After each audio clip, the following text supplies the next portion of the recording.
మీరు తిరుపతి వెళ్ళాలని ప్లాన్ చేస్తున్నారా? అయితే ఈ వీడియో మీకోసమే. తిరుపతికి వెళ్ళాలంటే లో బడ్జెట్లోనే వెళ్ళవచ్చు. అది ఎలానో ఈ వీడియోలో చూపిస్తాను. మన వరంగల్ నుంచి తిరుపతి వెళ్ళాలంటే మన వరంగల్లో 6 ట్రైన్స్ అవైలబుల్గా ఉంటాయి. 6-7 ట్రైన్స్ అవైలబుల్గా ఉంటాయి. మేము ఎక్కిన ట్రైన్ వచ్చేసి పద్మావతి ఎక్స్ప్రెస్. దాని కాస్ట్ వచ్చేసి 200 ఉంటుంది. ఆ 200 కూడా మన జనరల్ టికెట్ మాత్రమే ఉంటుంది పర్ పర్సన్. ఆ ట్రైన్ వచ్చేసి నైట్ 8:55 ఉంటుంది. ట్రైన్ ఎక్కి తిరుపతిలో దిగేసరికి 9:30 అట్లా అయింది ఫ్రెండ్స్. ఇక దిగగానే మేము విష్ణు నివాసానికి వెళ్ళాం ఫ్రెండ్స్. ఎందుకో తెలుసాం, టోకెన్ కోసం వెళ్ళాం. కాకపోతే టైమింగ్ చేంజ్ అయినా అక్కడికి పోగానే తెలిసింది. కన్ఫర్మ్ గా మీరు టోకెన్ దర్శనమే కావాలనుకుంటే మాత్రం మీరు వరంగల్ నుంచి వెళ్ళి మార్నింగ్ బయలుదేరితేనే మాత్రమే ఈ టోకెన్స్ దొరుకుతాయి.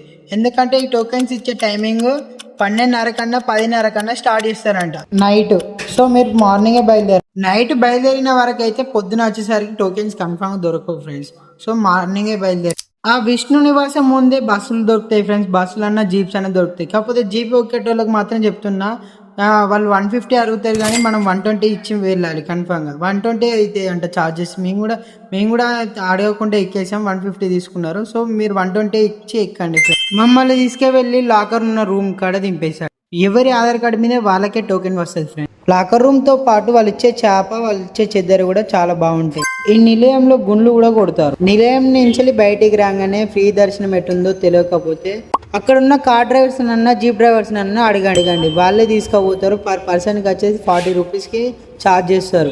మమ్మల్ని అయితే ఫ్రీ దర్శనం కోసం శిలాతోరణం కాడ దింపిండు. శిలాతోరణం కాడ దింపగానే క్యూ లైన్ లో స్టార్ట్ అయినాం. ఇక సేమ్ టోకెన్ దర్శనం క్యూ లైన్ ఎక్కడో తెలియకపోతే జీప్ డ్రైవర్స్ ని అడగండి. వాళ్ళే తీసుకువెళ్ళి అక్కడ దింపుతారు. టోకెన్ లైన్ వచ్చేసి వేరే దిక్కని తెలిసింది. మేము క్యూ లైన్ నుంచి వెళ్తుండగా ఫుల్ వర్షం స్టార్ట్ అయింది. అక్కడ మనకు పెట్టే సాంబార్ రైస్ అయితే వేరే లెవెల్ ఉంటుంది టేస్ట్ అయితే.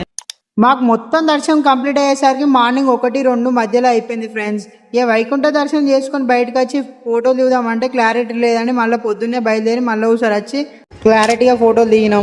ప్యాలెట్లు అన్ని కొనుక్కున్నాం. ఇక ఆకలి అవుతుందని మన వేగమంబ అన్నప్రసాద కేంద్రానికి వచ్చి కొంచెం అన్నం తిని రైల్వే స్టేషన్కి బయలుదేరినాం ఫ్రెండ్స్. 7:55 స్వర్ణ జయంతి ట్రైన్ ఎక్కి వరంగల్లో దిగినాం ఫ్రెండ్స్. ఈ స్వర్ణ జయంతి టికెట్ ప్రైస్ వచ్చేసి per person 200 rupees general ticket. ఇలాంటి మరెన్నో వీడియోల కోసం డూ ఫాలో గాయ్స్. వీడియో చాలా లాగ్ అయినందుకు నన్ను క్షమించండి ఫ్రెండ్స్.